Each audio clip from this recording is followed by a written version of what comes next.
আমি চতুর্দিকের আওয়াজ বন্ধ করে দেই, পাখির আওয়াজ বন্ধ করে দেই, পশুর আওয়াজ বন্ধ করে দেই, সিএনজি ড্রাইভার আর অটো ড্রাইভারদের গাড়ি গ্যারেজে জমা দিয়ে দেই, সব দোকানদার ব্যবসায়ীরা যার যার কর্ম ছেড়ে তারা ঘরে ফিরে আসে, চতুর্দিক বন্ধ করে দেই। আল্লাহ বলেন তুমি ঘুমাবা বলে, তুমি ঘুমাবা বলে, তুমি ঘুমাবা বলে তোমার জন্য আমি দু চোখে ঘুম পাড়িয়ে দেই।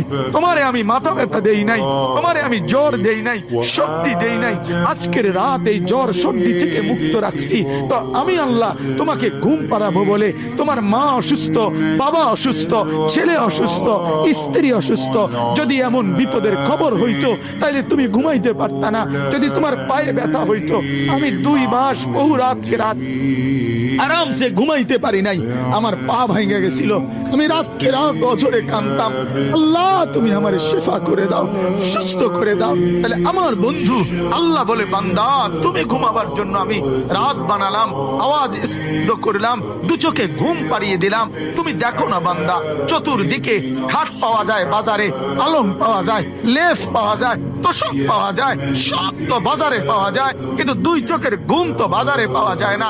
আমি ঘুম পাড়াই, আমি ঘুম পাড়াই, আমি ঘুম পাড়াই, আমি ঘুম পাড়াই। তোমার মা ঘুমায় যায়, তোমার বাপ ঘুমায় যায়, তোমার স্ত্রী ঘুমায় যায়, তোমার বন্ধুরা ঘুমায় যায়, তুমি যেই নারীকে ভালোবাসো সেও তো ঘুমায় যায়।